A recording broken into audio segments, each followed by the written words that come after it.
Vamos a empezar nuestra sesión de hoy en la tarde, sobre todo respetando la puntualidad de la maestra Marta Teresa Bailis Burgueño, y además porque esta videoconferencia será grabada con el propósito de que todos los profesores que están llevando nuestro programa de formación de formadores la puedan en un momento determinado utilizar como apoyo para sus actividades docentes, que a partir de enero iniciaremos una etapa masiva. Le doy las buenas tardes a todos los que están acompañándonos, tanto la maestra Bailis como la maestra Miyuki, a la doctora Leida Judith Velázquez Hernández y a todas las compañeras que posteriormente se vayan a ir incorporando. Quisimos iniciar con nosotros estas videoconferencias porque en algún momento algunas de ustedes, como formadoras de formadores, van a tener que hacer este ejercicio y que sepan lo útil e importante que es como una actividad que, utilizando las tecnologías, podemos desarrollar de manera síncrona, es decir, presencial, aunque estemos a distancia. Vamos a trabajar el tema del módulo 2, que está relacionado con los principios pedagógicos para la práctica docente, que es un tema central de la reforma integral de la educación básica.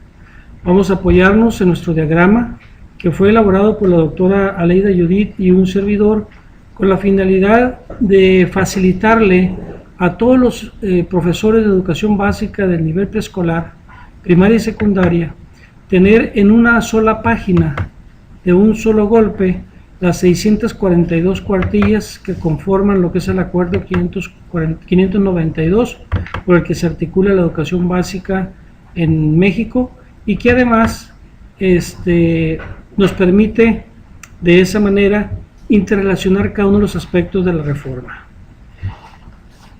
Recordarán ustedes que este será un documento que les va a ser de mucha utilidad para ustedes y lo vamos a trabajar como trabajamos en clase.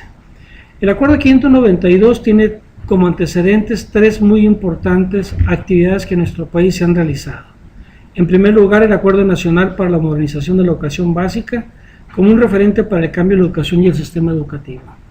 Considero, como investigador educativo que soy, que este acuerdo nacional tuvo mucho que ver algo que se publicó en 1990 en la revista Nexos por parte del doctor Gilberto Guevara Niebla, en aquel artículo en donde dio a conocer los resultados de un trabajo de evaluación que se hizo en la educación básica y consideraron a México como un país de reprobados, 1990, siendo secretario de Educación el doctor Zedillo.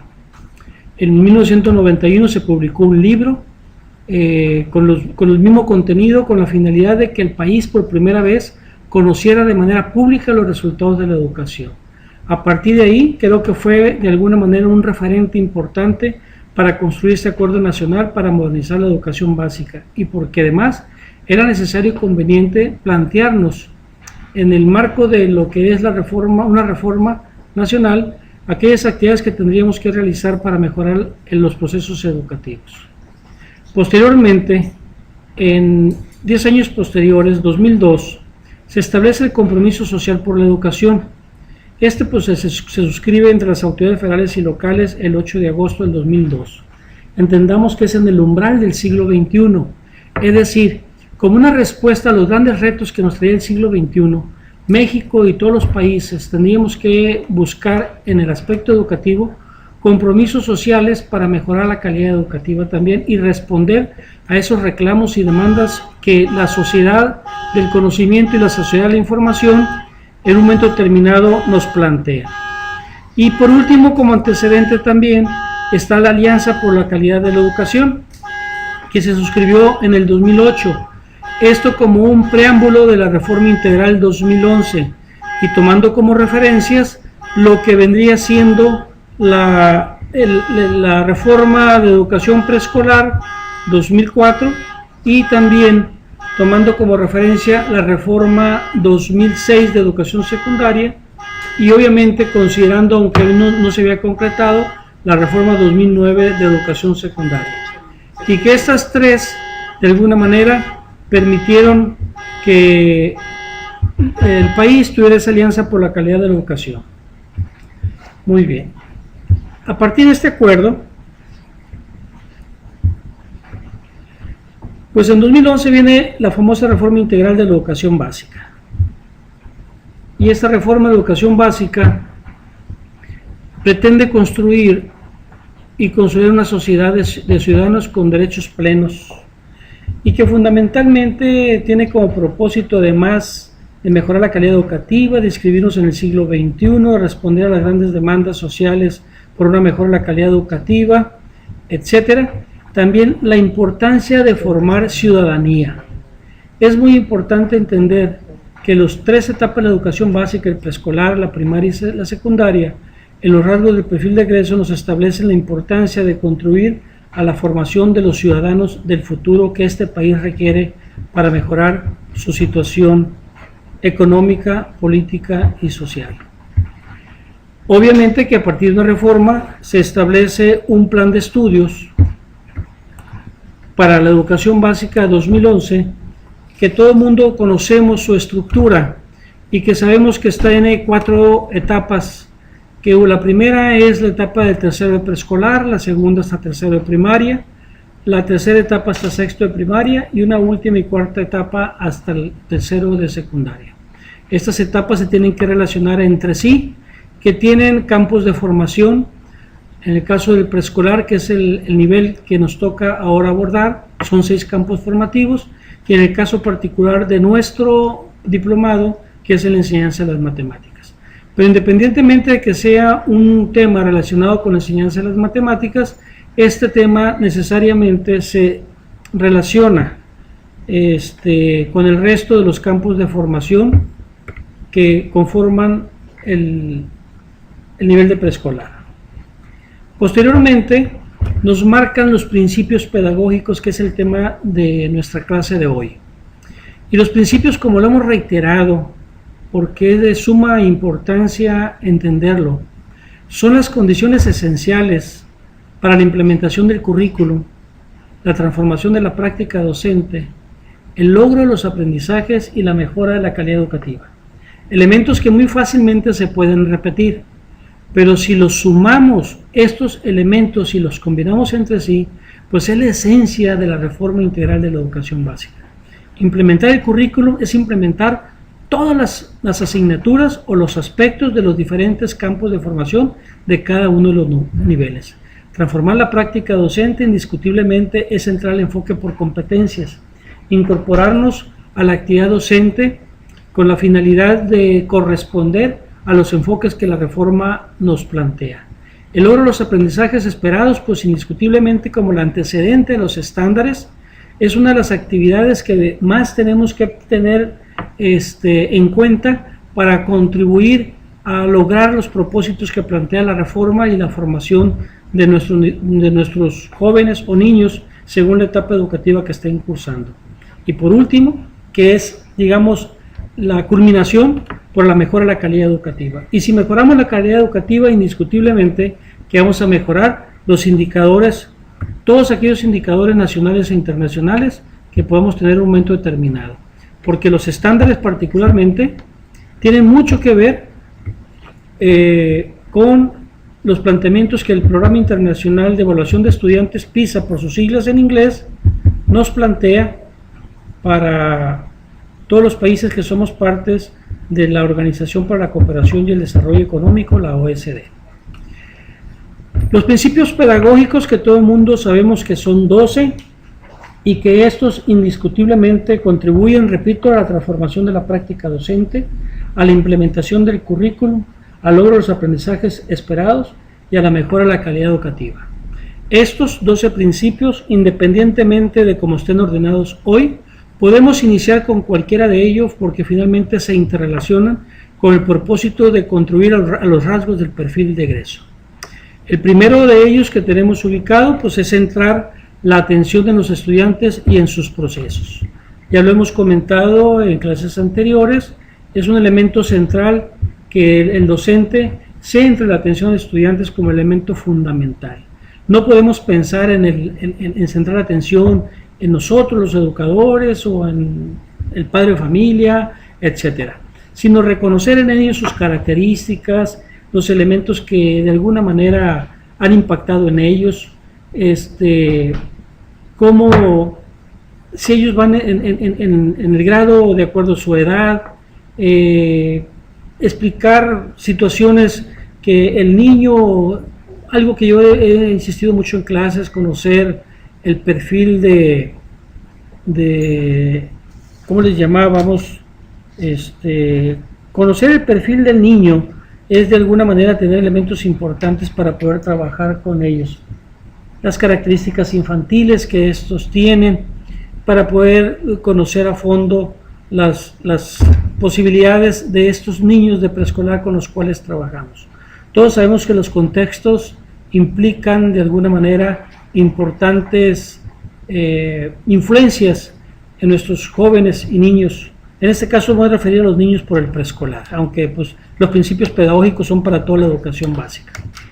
Entonces, esos contextos en los cuales viven los niños en el ámbito rural, en el ámbito urbano, en la costa, en la sierra, en diferentes lugares, pues indiscutiblemente hay que considerarlos para tomar en cuenta, para realizar nuestra propia práctica docente. Junto a este principio de centrar atención a estudiantes, pues está enseguida el de planificar para potenciar el aprendizaje. El elemento de la planificación, ya lo habíamos comentado anteriormente, es un elemento central en donde indiscutiblemente es un elemento sustantivo de la práctica docente y más en preescolar para potenciar el aprendizaje de los estudiantes hacia el desarrollo de las competencias. Pero hemos también sido muy reiterativos en el sentido de que es muy difícil hacer una planificación si no tenemos los fundamentos pedagógicos para la práctica docente. Nuestra planeación para asociarnos y no disociarnos de lo que nos marca la reforma educativa tiene que estar sustentada o apoyada en fundamentos pedagógicos. De otra manera, no sería posible. Implica, pues ya sabemos, organizar las actividades de aprendizaje a partir de diferentes tomas de trabajo, como son situaciones y secuencias didácticas, proyectos y demás. Y requiere reconocer que el alumno aprende a lo largo de la vida y se involucra en sus procesos de aprendizaje. Bueno, pero reconocer que el alumno aprende a lo largo de la vida, uno de los elementos centrales es que el alumno sepa leer, que sepa escribir, que sepa expresarse correctamente, que sepa las operaciones fundamentales. Si solamente reconocemos y no nos empoderamos de la necesidad de transformar en el niño y empoderarlo a él, incluso con herramientas tecnológicas ahora en el siglo XXI, difícilmente vamos a estar reconociendo esta necesidad que tenemos para planificar nuestro trabajo para potenciar el aprendizaje. Esto no es tanto para preescolar, pero ahí establecemos las bases porque es la génesis de la formación de los niños y jóvenes mexicanos. Seleccionar las estrategias didácticas, las más adecuadas estrategias didácticas, diríamos, que propician la movilización de los saberes y de evaluación del aprendizaje congruente con los aprendizajes esperados. Y también el reconocer que los referentes para su diseño son los aprendizajes esperados. Por eso les decía anteriormente la importancia que estos tienen en toda la actividad que realizamos como docentes. Generar los ambientes de aprendizaje, tema que recientemente abordamos y que abordaban ustedes con mucha propiedad y con mucho profesionalismo, y como les dije en ese momento que me parecía sumamente importante reconocerles este esfuerzo que hicieron de manera colectiva sobre los ambientes de aprendizaje, porque hasta en nuestra casa, si no hay un ambiente para la convivencia, no podemos desarrollar ninguna actividad. Por eso es importante que, como lo dice el propio programa de estudios 2011, Guía para la Educadora, así como lo dice la propia reforma, de que los ambientes de aprendizaje debemos entenderlos como el espacio donde se desarrolla la comunicación y las interacciones que posibilitan el aprendizaje en su construcción, y destaca los siguientes elementos: la claridad respecto del aprendizaje que espera lograr el alumno, el reconocimiento de los elementos del contexto, la historia del lugar, las prácticas. No olvidemos nunca que el contexto es lo que nos permite construir, son referentes importantes para la construcción de nuestros procesos. La relevancia de los materiales educativos, impresos, audiovisuales y digitales, aunque es fundamental el contexto de la relación maestro-alumno por encima de los materiales educativos, que también ya lo hemos platicado, y las interacciones entre los estudiantes y el maestro. Asimismo, lo marca la propia reforma, el acuerdo 592, en el hogar como ambiente de aprendizaje, los estudiantes y los padres de familia tienen un marco de intervención para apoyar las actividades académicas. Por ello, la reforma integral de la educación básica nos los plantea como un principio pedagógico y a su vez nos lo relaciona, y aquí me voy a mover un poquito en el orden que llevaba, con otros elementos, particularmente con el renovar el pacto entre el estudiante, el docente, la familia y la escuela.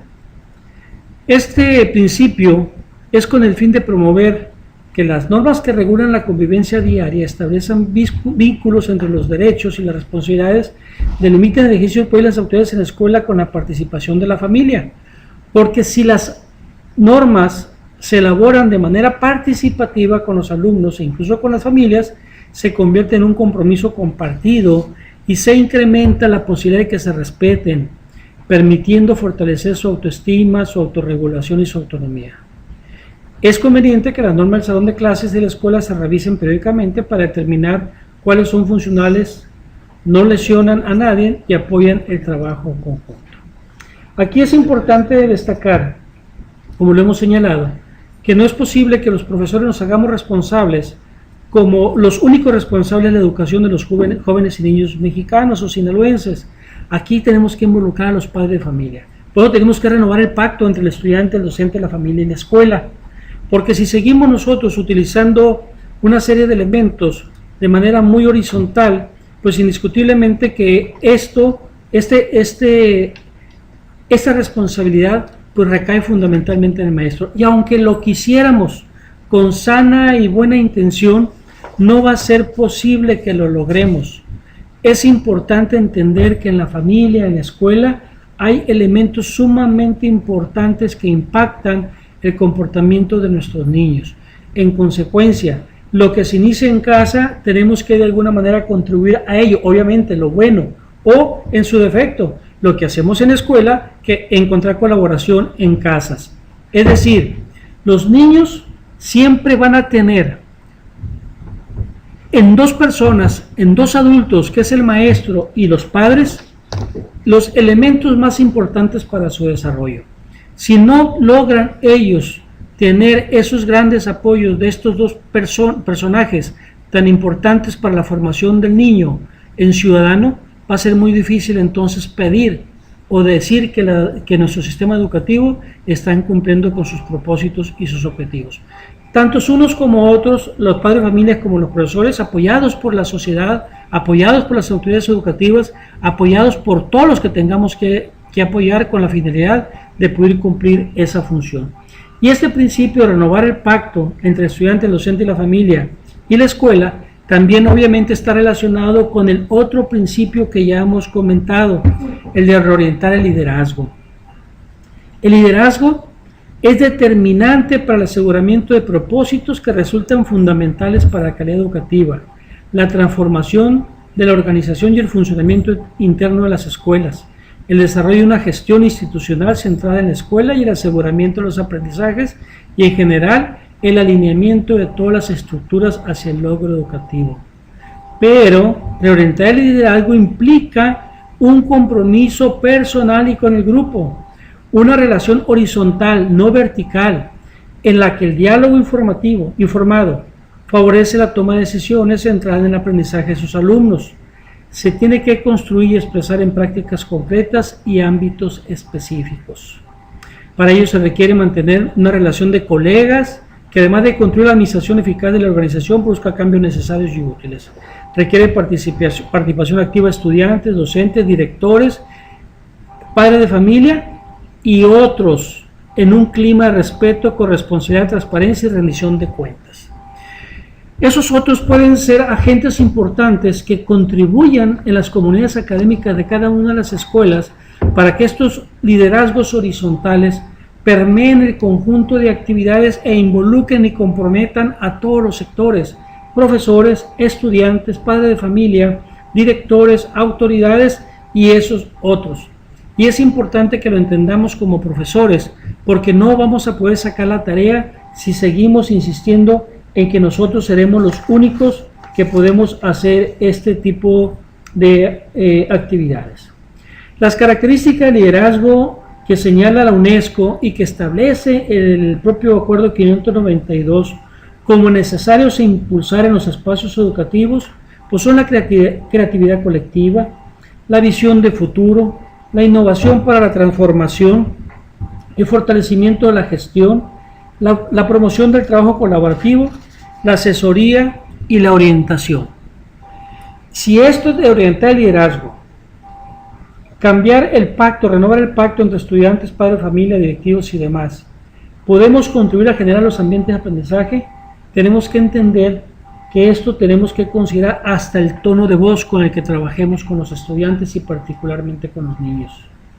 Hay muchas experiencias, algunas de ustedes las han vivido en carne propia, otras veces las hemos visto en algunos reportajes o algunos software educativo como el de la maestra Juanita de San Luis Potosí, en donde una acción de un profesor frustra el desarrollo de una personalidad y frustra también las posibilidades de que pueda seguir estudiando de manera continua a esa persona.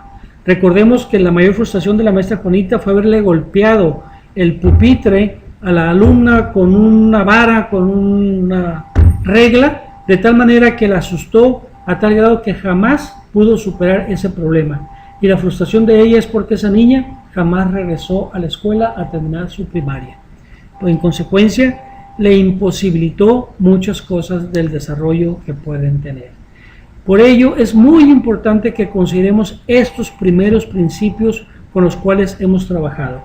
Y si se dieron cuenta del principio número 3, que está relacionado con el establecimiento de generar los ambientes de aprendizaje, nos fuimos al 10, el de renovar el pacto, y al de reorientar el liderazgo.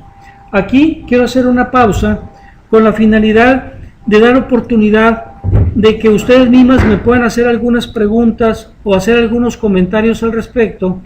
Vamos a abrir los micrófonos de aquellas personas que soliciten su palabra y que quieran hacer algún comentario a esta situación, o en su defecto poder hacer algunas respuestas al chat que nos han enviado algunos de sus compañeros. En el caso de que no tuviesen preguntas, pues entonces continuaríamos con los siguientes principios. No sé si alguna de ustedes, ya sea Miyuki, María del Carmen, María Teresa, quisieran tener algún comentario o alguna pregunta.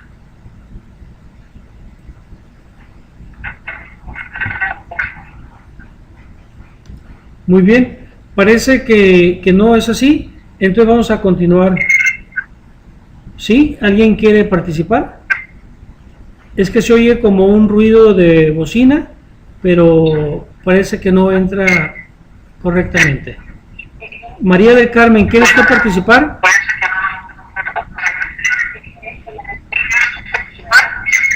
María del Carmen, maestra. Me estoy escuchando. Ellos escuchan bien esto. Sí. ¿Se escucha bien? Bueno, yo entiendo porque estamos haciendo pruebas aquí que me están escuchando perfectamente bien. Ajá. Pero entonces vamos a continuar y en otros 10-15 minutos les damos oportunidad a que si quieren hacer alguna pregunta, con mucho gusto para poderles contestar. Vamos a silenciar entonces los micrófonos de todos y continuar. Es un buen ejercicio que luego ustedes lo van a realizar y se van a dar cuenta que muchas de las actividades, sobre todo lo de asesorías y tutorías, nos van a permitir con este medio que nos está ofreciendo la plataforma CICE, con la ayuda de Miguel, del doctor Gustavo Núñez y otros compañeros, nos van a posibilitar muchas actividades. Entonces vamos a continuarla con nuestra diagrama. Lo que usted era estaba reproduciendo directamente.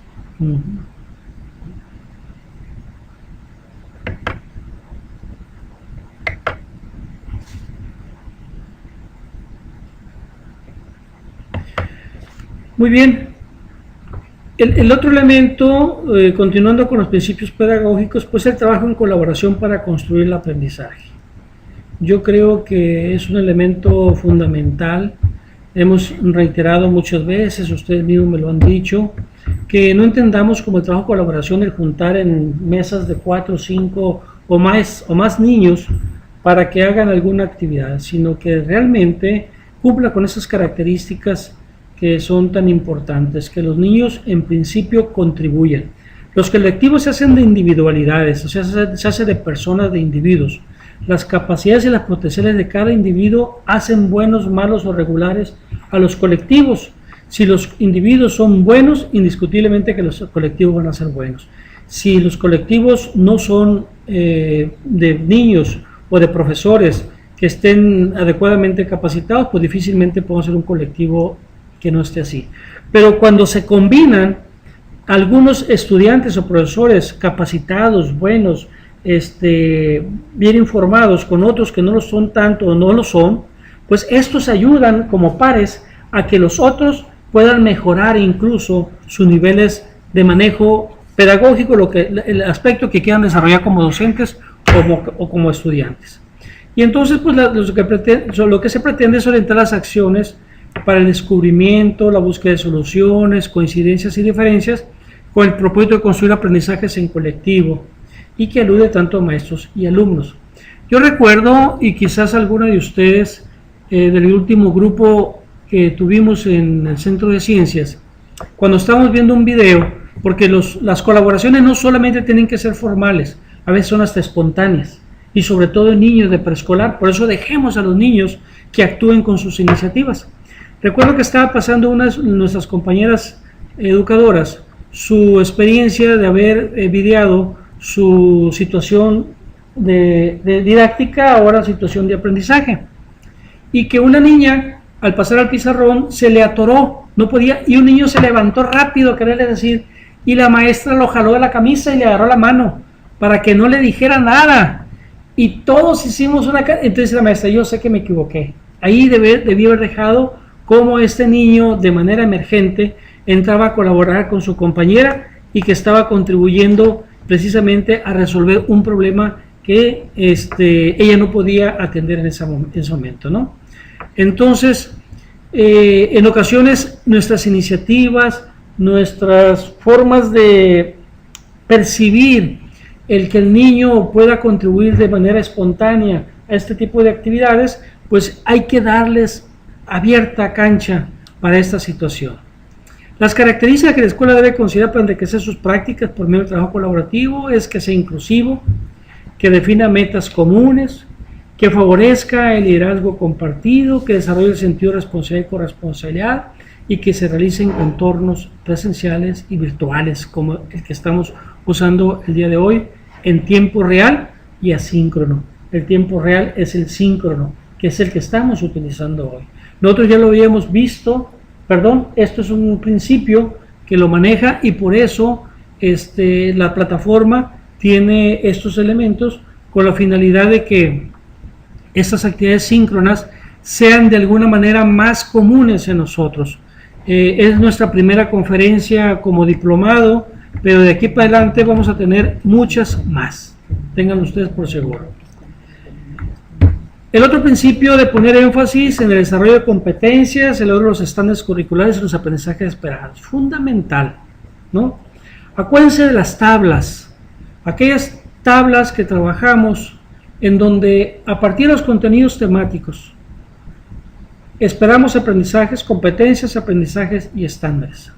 Pero también recordemos que hay contenidos en los cuales se reflejan ciertos aprendizajes que no se tienen que evidenciar en estándar de manera inmediata.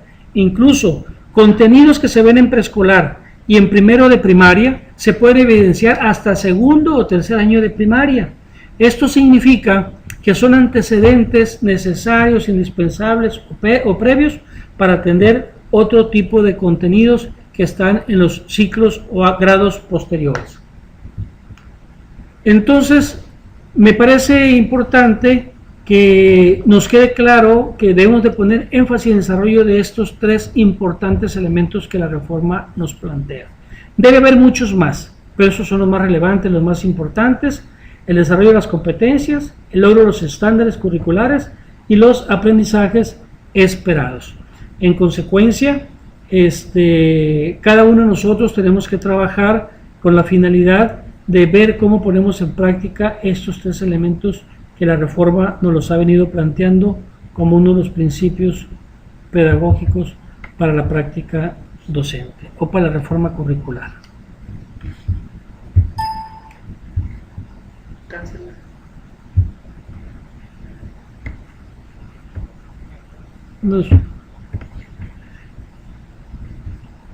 Otro de los principios: usar material educativo para favorecer el aprendizaje. Pues ya lo hemos comentado muchas veces. Ustedes han elaborado materiales que incluso ha impactado en gente tan capaz como el doctor Gustavo Núñez en el manejo de las tecnologías de la información y la comunicación, con el uso del famoso software educativo que nuestra compañera Lucy Peregrina nos ha proporcionado, en donde un PowerPoint le damos dinamismo, le damos acción, y podemos transformarlo prácticamente en un software educativo, y que nos ayuda esto como un elemento sustancial que caracteriza al siglo XXI. Aunque la reforma integral de la educación básica, y a veces aquí no cometo una herejía,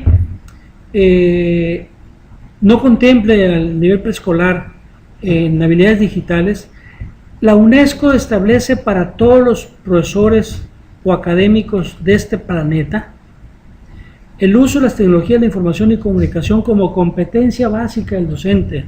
No significa que se las vamos a enseñar a los niños, sino que el docente la tiene que trabajar como una herramienta para contribuir en el aprendizaje del niño. Pero un niño que es del siglo XXI, no del siglo XX, donde nacimos nosotros y nos desarrollamos nosotros, sino un niño que tiene otros chips, que muchas veces les frustramos sus aprendizajes porque como los queremos nosotros de alguna manera trabajar, ellos no lo entienden. Lo entienden mucho más fácil si los trabajamos de manera virtual. Y eso es muy importante que lo entendamos. Creo que el grupo nuestro lo ha entendido perfectamente bien, porque los trabajos que ustedes han presentado han sido magníficos. Obviamente que no nos olvidamos de los materiales concretos, no. Ya también se hizo un ejercicio en la clase anterior con la doctora Brenda Alicia Arámbula Meraz, y así como ello, vamos a seguir trabajando con la maestra Marcela Osuna en el aspecto del razonamiento y resolución de problemas para el diseño de las situaciones de aprendizaje. Entonces, el usar los materiales educativos para favorecer el aprendizaje, la tecnología, las tecnologías de la información y comunicación como herramienta importante, no es la única, pero si no la usamos, nos estamos quedando atrás casi un siglo. Y como ahora avanza muy rápidamente el conocimiento, y avanza muy rápidamente prácticamente el desarrollo de tecnologías, se van abriendo brechas muy significativas en contra de nosotros si no empezamos de las edades más tempranas. Las educadoras, las autoridades y todos nosotros que de alguna manera estamos involucrados en estos procesos, tenemos que contribuir para que ustedes tengan esa herramienta. Si no, tendríamos dificultades, sinceramente, para poder competir con el resto del mundo. Hay quienes señalan incluso que el hecho de llegar a un conocimiento básico de las tecnologías le da un potencial enorme al desarrollo del Producto Interno Bruto de los países. Y un ejemplo de ellos es Chile. Evaluar para aprender. Pues indiscutiblemente que este es uno de los temas más importantes, una evaluación formativa que nos permita conocer la situación, pero una situación que es punto de partida para trabajar con los estudiantes de acuerdo a los resultados que obtienen en esos procesos de evaluación y trabajar con ellos para que alcancen o favorecerles el desarrollo de la competencia que no alcanzó hasta ese momento. En consecuencia, evaluar por evaluar no tiene ninguna razón de ser. Nosotros tenemos que trabajar con nuestros estudiantes y quizás en tiempos extras, en medios turnos, o en las escuelas de tiempo completo, o en tareas para la casa, o de alguna manera decirle al padre de familia, al hermano mayor, nosotros mismos, cómo ayudar a ese niño para favorecer el desarrollo de esa competencia que aún no ha alcanzado. Recuerden que hay competencias básicas en las matemáticas y más bien competencias tempranas. Una de ellas es la construcción del número. El número es una de las competencias que no podemos olvidar, y si las evaluaciones nacionales y y las evaluaciones que permanentemente hacemos en nuestros jardines de niños y todos aquellos elementos nos dan evidencias de que más del 50% de nuestros niños en México no tienen una construcción correcta de lo que es el concepto de número, y más del 70% de los niños de las escuelas públicas no tienen esa construcción. No estamos colaborando con ellos en construir sus futuros, porque esto les va a impactar en toda su formación futura, no solo matemáticamente hablando, en toda su formación educativa. En consecuencia, es una competencia fundamental el que tengamos que trabajar como competencia temprana.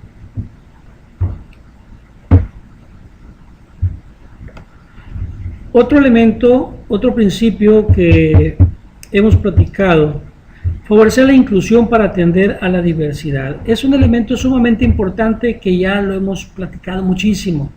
Solamente que le hemos puesto un ingrediente fundamental. Al principio, lo que nos dice la reforma: la educación es un derecho fundamental y una estrategia para ampliar las oportunidades, instrumentar las relaciones interculturales, reducir las desigualdades entre grupos sociales, cerrar brechas e impulsar la equidad. Y los docentes debemos de promover entre los estudiantes el reconocimiento de la pluralidad social, lingüística y cultural como una característica del país y del mundo en el que viven, y fomentan que la escuela se convierta en un espacio donde la diversidad pueda apreciarse y practicarse como un aspecto de la vida cotidiana y de enriquecimiento para todos. Muy bien, ya todos incluidos en la educación básica. Pero ¿saben cuál es el elemento que nos excluye de manera más significativa en el desarrollo de nuestra sociedad? La baja calidad educativa.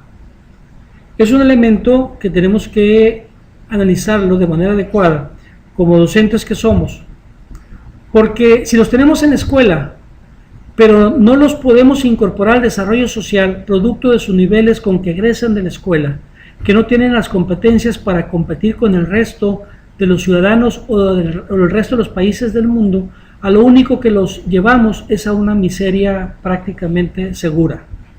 Por ello, es importante que con la educación de calidad los podamos incluir en el desarrollo económico, político y social de todos los niños y jóvenes mexicanos para construir sociedades más avanzadas, más ricas, más prósperas, más ad hoc a los tiempos actuales. Es por ello que la parte que nos corresponde como nivel de preescolar tenemos que trabajarlo con la finalidad que con eso contribuyamos a alcanzar el perfil de egreso que junto con la primaria en sus dos etapas, de tercero de primaria, sexto de primaria, y junto con el nivel de secundaria, logremos en el mayor porcentaje de niños y jóvenes mexicanos esos rasgos del perfil de egreso que nos plantea la educación básica. Es muy importante porque además de favorecerle competencias, son competencias para la vida, son las 5 competencias que ya hemos platicado, pero también formamos ciudadanía. Si no logramos formar ciudadanos responsables, comprometidos con sus patria, con su familia, con su estado, etcétera, pues difícilmente vamos a construir sociedades donde podamos convivir. Entonces, ese elemento importante a la inclusión, como es la calidad, es sumamente importante. No tiene ningún caso que todos los niños de las zonas rurales, indígenas y demás estén dentro de una escuela cuando lo que reciben ahí no les permite desarrollarse como tales. Por el contrario, elemento inherente a este proceso tiene que ser la calidad de la educación.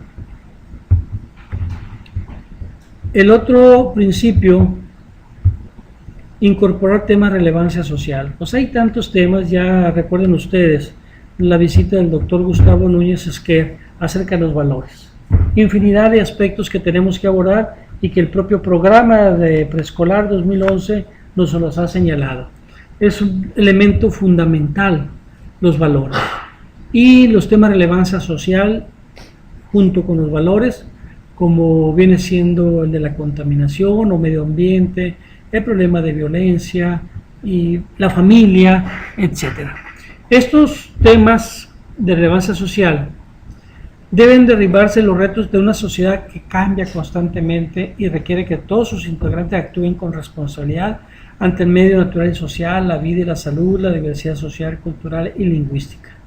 Estas tomas favorecen aprendizajes relacionados con valores y actitudes sin dejar de lado conocimientos y habilidades, y se refieren a la atención a la diversidad, la equidad de género, la educación para la salud, la educación sexual, la educación ambiental, para la sustentabilidad, la educación financiera, la educación del consumidor, la prevención de la violencia escolar, el bullying, la educación para la paz y los derechos humanos, la educación de valores y ciudadanía. Imagínense ustedes que pretendemos contribuir a la prevención de la violencia escolar, como es el bullying, y nosotros les gritamos a los niños. Nosotros los agredimos golpeándoles sus pupitres o golpeando el pizarrón o queriendo poner orden gritando. Cuando los niños reciben ese tipo de situaciones, pues indiscutiblemente cuando se toca un tema relacionado con la violencia, lo van a tocar o a salir a colación por parte de ellos. Si ese tema se toca en la familia, lo van a decir. Yo les he platicado de una experiencia, entre otras, que me tocó vivir en un jardín de niños, donde queríamos iniciar un trabajo en la dirección de la escuela, del propio programa, y una educadora que está en ese momento no nos permitía avanzar en nuestro trabajo, y plática, hasta que llegó un niño, nos saludó la directora, me saludó luego a mí, y la maestra le dice, ¿y no me vas a saludar? Le dice. Y el niño se volteó y se le quedó mirando. Tú eras la que siempre nos gritabas, ¿verdad? Le dijo. En unos cuantos segundos más, como 30, la maestra se retiró. Dije yo, Dios mío, ¿por qué no nos mandaste a este niño antes para que nos dejara más tiempo aquí para trabajar? Esa era la que tenía, la imagen que tenía el niño de su profesora. Obviamente ese niño, cada vez que toman un tema de relevancia social relacionado con el tema de la agresión, la violencia y demás, pues se recordar de su profesora. Aquí, cuidar el agua es un asunto de educación. Cuidar la luz para el calentamiento global, para el ahorro de energía, etcétera, es un problema de educación. El ahorro económico, la parte financiera, la educación financiera es un asunto de educación. La educación del consumidor, cómo nos alimentamos, el plato del buen comer, que tanto lo enseñamos y que a veces damos conferencias y mi autocrítica, ¿no? Como ustedes todas saben, con mi coca siempre en el pupitre y algunas que lo acompañan con galletas, panes y demás, pues indiscutiblemente que no estamos mandando un mensaje congruente con lo que pretendemos en un momento determinado. Está el problema de la basura, la separación de la basura orgánica e inorgánica. ¿Cuántas veces esto no ocasiona grandes gastos al erario municipal, estatal y nacional? El solo hecho de contribuir a ordenar nuestra basura, a separarla. Y en ocasiones pues hay tal situación que logramos niveles de contaminación y de impacto ambiental del tamaño del mundo sin importarnos que eso va contra nosotros mismos. Es en el caso particular la obesidad. Es increíble que seamos, no sé, creo que el segundo país en el mundo en obesidad. El estado creo que no sé si es el primero o el segundo, y entonces el segundo o el primero en el mundo en obesidad. Y sigamos con ese ritmo alimenticio que nos lleva ahora a reconocer que están haciendo la generación que va a morir primero que los padres, cosa jamás vista nunca, y en consecuencia pues indiscutiblemente que es un problema social muy grave, porque antes de llegar el momento del fallecimiento pues hay todo un proceso de desgaste, de enfermedades del corazón, hipertensión, ácido úrico, colesterol, triglicéridos y azúcar en la sangre y no sé cuántas cosas más, y todo eso va al erario nacional, y pues indiscutiblemente es lamentable que no podamos nosotros a través de la educación lograr que nuestros hijos tengan adecuada alimentación. Ojalá que como padres pongamos el ejemplo, y ojalá como maestros, además de poner el ejemplo, empoderar a los niños con una sana alimentación a través del plato del buen comer. Y de ahí que también la transversalidad de las matemáticas en las actividades que realiza con otras áreas, como el de la exploración y conocimiento del mundo natural o el de el desarrollo personal y social, pues indiscutiblemente que también podemos contribuir a ello. Vienen dos principios que ya los comentamos: renovar el pacto entre el estudiante, el docente, la familia y la escuela, que para mí me parecen claves. Una buena relación nos lleva a muy buenos logros, avances, acuerdos y compromisos. Si no existen estos, es muy difícil. Conozco historias que me llegan directamente porque mis hijas menores están todavía en sexto de primaria y hemos vivido un proceso que pues no hay una buena relación entre los padres de familia y las profesoras, y fundamentalmente porque ellas no están de acuerdo en que la reforma de la integral de educación básica se acuerde con las orientaciones que plantea estos principios pedagógicos y la reforma en su conjunto. El otro principio que tenemos, que es el de la tutoría y la asesoría académica a la escuela, pues este es un elemento también muy importante, porque en principio se concibe la tutoría como un conjunto de alternativas de atención individualizada que parte de un diagnóstico. Su destinatario son estudiantes o profesores. Para los estudiantes se dirige a quienes presentan rezagos educativos o poseen aptitudes sobresalientes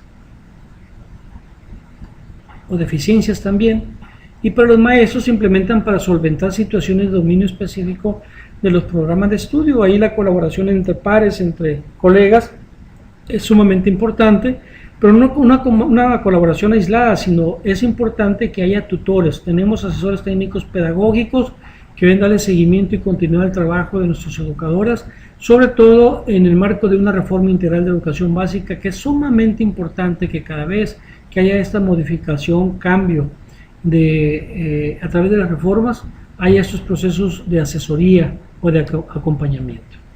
Y pues la asesora es un acompañamiento, o la asesoría, perdón, es un acompañamiento que se da a los docentes para la comprensión e implementación de las nuevas propuestas curriculares. Su reto está en la resignificación de conceptos y prácticas. La tutoría, como la asesoría, suponen un acompañamiento cercano. Esto es concebir a la escuela como un espacio de aprendizaje y reconocer que el tutor y el asesor también aprenden. Es muy importante esto. De todo proceso que iniciemos, colectivo, quien coordine, quien supervise, quien sea parte básica de estos procesos de los trabajos colaborativos, todos aprendemos. Nosotros hemos enriquecido muchísimo nuestra práctica con estos ejercicios que hacemos con ustedes de manera permanente, que nos han permitido ya alrededor de unas 300 educadoras aproximadamente. Bien, no sé si quieran ustedes tener alguna intervención con la finalidad de pueden levantar su mano. Hay un señalamiento de una palma de mano, así aparece en amarillo. En el recuadro de la parte superior izquierda, viendo de frente la pantalla. Esto con la finalidad de que ustedes mismas sepan si esto se puede realizar, o a menos que no me estén escuchando, pero tenemos aquí monitoreando a la doctora Aleida Judy Velázquez Hernández y me dice que se está escuchando perfectamente bien todo lo que está hablando. En la parte superior derecha de la pantalla, donde está ahí Welcome to Jesús, bienvenido Jesús Enrique Ruiz Cortés, está la doctora Aleida Judy ahí con algunos 2-3 palabras: videoconferencia, principios pedagógicos. Ahí pueden ustedes poner un chat en caso que no lo quieran hacer de manera directa. Mientras se animan, voy a continuar con el diagrama de la reforma integral del acuerdo 592 para agotar los 10 minutos que aún tenemos de nuestra clase.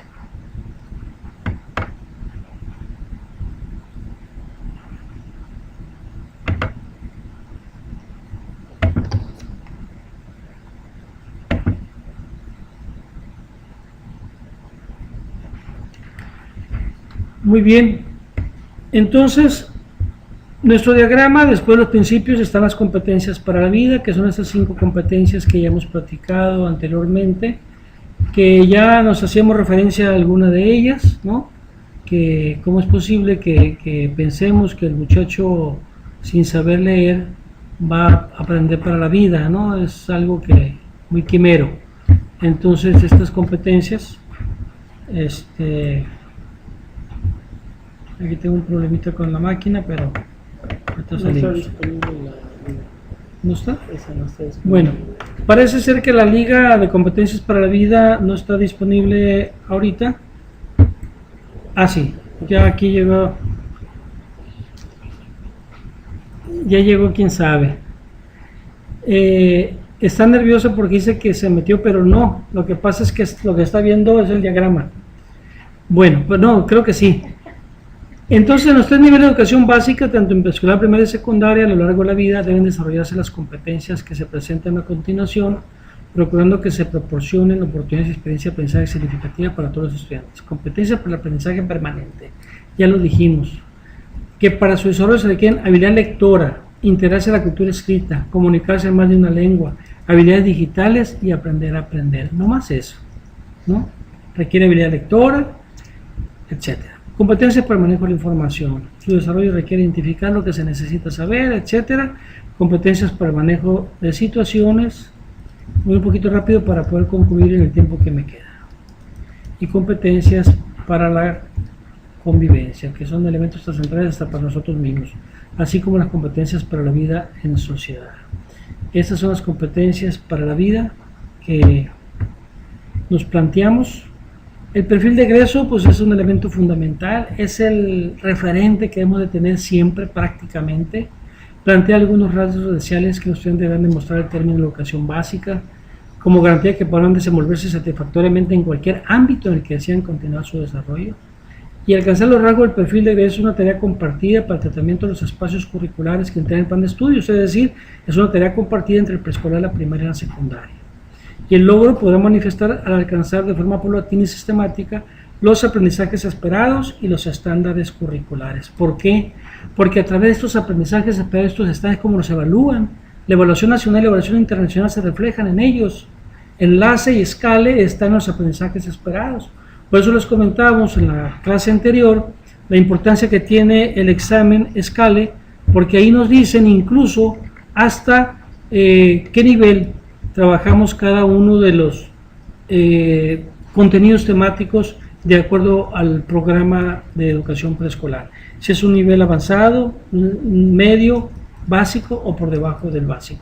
Ir ubicándolo, o sea, es una forma de cómo nos ubiquemos adecuadamente. Los rasgos del perfil de egreso, resultado de una formación que destaca la necesidad de desarrollar competencias para la vida, como resultado de un proceso de formación a lo largo de la educación básica, es decir, los 3 niveles. Estos rasgos es utilizar el lenguaje materno, oral y escrito para comunicarse con claridad y fluidez e interactuar en distintos contextos sociales y culturales, argumentar y razonar, analizar situaciones identifica problemas, formula preguntas, emite juicios, busca, selecciona, analiza, evalúa, etc. Igualmente, pues los rasgos del perfil de egreso también son elementos que tenemos que compartir su logro. La participación en el chat. ¿Sí? Bueno, me están diciendo que hay alguna participación en el chat y me voy a ir al chat para poder darle respuesta a ustedes, porque de otra manera me voy a ir de manera directa a los últimos 6 minutos que nos quedan, quizás en darle estas respuestas. La maestra Miyuki nos pregunta, para que los principios pedagógicos se manifiesten en mayor medida en cada uno de los docentes, ¿qué considera usted necesario hacer o qué falta por hacer? Para que se manifieste en la práctica de nuestros profesores, en principio tenemos que empoderarnos de los principios pedagógicos, conocerlos, saber en qué consisten, cuáles son.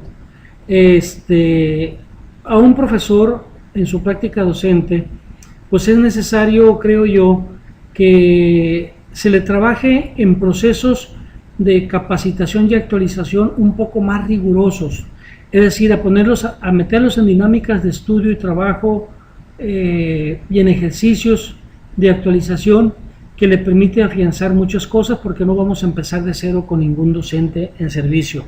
Hay mucha experiencia, mucha capacidad, muchos conocimientos. Creo que ese es un primer paso. El segundo paso creo que es el uso de las tecnologías.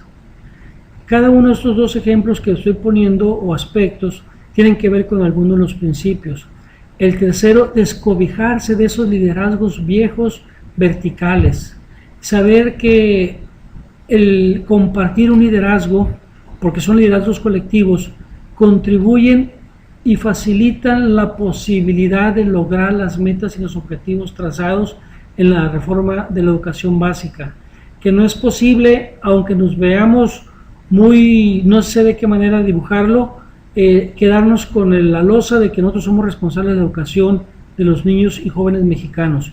Tenemos que compartir este apartado, pero para ello nuestros profesores tienen que comprender que así es, que los padres de familia juegan un papel muy importante, que las autoridades, que los mismos niños y otros juegan ese rol importante, que algunas veces tengamos que invitar a nuestras comunidades académicas a personas entre comillas ajenas, pero son personas útiles para nosotros, que nos van a ayudar y van a contribuir a mejorar las prácticas docentes. En suma, Miyuki, creo que es muy importante que el docente se empodere, se apropie de todos estos elementos que marcan los principios pedagógicos de la reforma integral para tener un mejor desempeño de su práctica docente.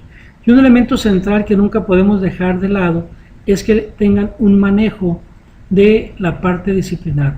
Recuerden aquel curso básico que trabajaron ustedes sobre la relevancia de la profesión docente, en donde se establecen algunas características del perfil del profesor, que hoy es más difícil la función del docente, ser más integrales, más holísticos, trabajar las inteligencias múltiples con los niños. Yo les decía, si es necesario bailar, brincar, echar maroma para atraer al niño a una actividad académica, hay que hacerlo con la finalidad de poder trabajar todo este tipo de cosas. Creo, esa es la pregunta, Millo, si te la respondí adecuadamente, y hay una segunda, ¿no? Bueno, me dice Ramírez que tuvo algunos problemas para conectarse. Gracias, Millo, ya veo aquí en el chat tu respuesta. Quiero cerrar estos 2 últimos minutos que quedan. En principio, agradeciéndoles a todos ustedes que participaron en nuestra videoconferencia, invitarlas a que hagan uso de este ejercicio, a ver si antes de retirarnos del programa hacemos un ejercicio desde el salón de clases. Ojalá Miguel nos ayude para poder acostumbrarnos a utilizar estos medios tan importantes para mejorar nuestros procesos educativos. Reconocerles ese esfuerzo tan importante que están haciendo y sobre todo su disposición y capacidad. La verdad, creo que tenemos un excelente grupo y creo que a partir de enero podemos dar muy buenas cosas para el desarrollo de la educación preescolar en Sinaloa, y que nos va a contribuir a mejorar la educación básica en nuestro estado, pues en los 3 niveles, ¿no? Isela, voy a abrir su micrófono ya para que haga uso, la voz ya está listo, si me quiere hacer su pregunta, por favor. Isela. ¿Se escucha? Sí, ya no se lo escucha. ¿Usted sí me está escuchando?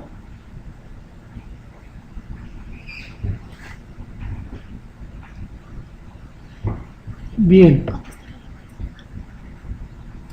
Maestra Marta, yo aquí me quedo un buen rato más, no hay ningún problema, me encanta, ya saben ustedes, estos temas, y más compartiéndolos con todas ustedes. ¿Cuál considera, es la pregunta de la maestra Marta, entiendo que todo el mundo la ve, que debería ser el perfil del profesor en el ejercicio de enseñanza de competencias para la vida? Pues indiscutiblemente que el maestro debe ser un maestro que contribuye a desarrollar el pensamiento crítico. Las competencias para la vida tienen mucho que ver con las partes básicas de la lectura, la escritura, la comprensión profunda de las matemáticas elementales, etc. Y en consecuencia creo que esos elementos son tan importantes, su combinación, que le permiten a uno con ello trabajar un aprendizaje para la vida. Es lamentable que ahora, por ejemplo, en los exámenes nacionales de habilidades docentes, nos demos cuenta que un porcentaje muy elevado de nuestros profesores, el 80%, no fueron aprobados o fueron elegibles para programas de nivelación pedagógica. En consecuencia, creo que estos son algunos elementos que tendríamos que considerarlo, porque así como están los exámenes de habilidades docentes, están los exámenes SCALE para los niños, y juntamos los dos, y si somos congruentes con el de evaluar para aprender, pues con esos profesores trabajar este perfil que nos dice el curso básico de la relevancia de la profesión docente. Profesores que desarrollen el pensamiento crítico y científico, profesores que comprendan más la integralidad de educación, profesores que tengan como características el desarrollar las competencias, las inteligencias múltiples en los niños, profesores que vean a los niños como elementos creativos, profesores que no se crean, aún trabajando con niños, que tienen el conocimiento pleno de las actividades que se van a desarrollar y algunas veces escuchar a los niños y aquellas opiniones que nos parezcan importantes también implementarlas. Profesores que estén formados de manera adecuada en los campos formativos, en los 6 campos formativos, pero en el nuestro que estamos trabajando, el pensamiento matemático, en los 2 aspectos: número, forma, espacio y medida. Profesores lectores, profesores cultos, profesores comprometidos, etcétera, etcétera. Esa es la competencia para la vida, es decir, las herramientas básicas que le podemos dar a todo ciudadano mexicano que pueda seguir estudiando o desarrollándose, independientemente que en un momento determinado no pueda asistir de manera escolarizada a la educación. Y un elemento que se me estaba dejando de lado: un profesor que maneje las tecnologías de la información y comunicación. Si no maneja las tecnologías de la información y comunicación, es una gran deficiencia y es una gran limitante. Es importante que lo manejemos y les diría yo, anímense a usarlas, porque la gran mayoría tienen conocimientos de ellas. Si se animan, ténganlo por seguro que este tipo de actividades las vamos a hacer, porque además tenemos que hacerlas cuando demos la tutoría a ustedes y el seguimiento en la masificación. Gran parte de esas tutorías la vamos a hacer por estos medios. En consecuencia, hay que animarnos, ¿no? Isela ahora me escribe y no se pudo a través del micrófono y me dice: bueno, no funcionó su micrófono, pero quiero realizar una pregunta. ¿Se podrá desarrollar el PAGE para carrera magisterial por parte de una directora para el análisis y aplicación de los principios pedagógicos en su colectivo docente? El PAGE, no sé si sea el programa de apoyo para la gestión escolar. Si así es, yo les diría que en carrera magisterial, de acuerdo, y es una pregunta que no me corresponde al 100% porque le corresponde más al del Sistema Estatal de Formación Continua, que es donde trabaja carrera magisterial.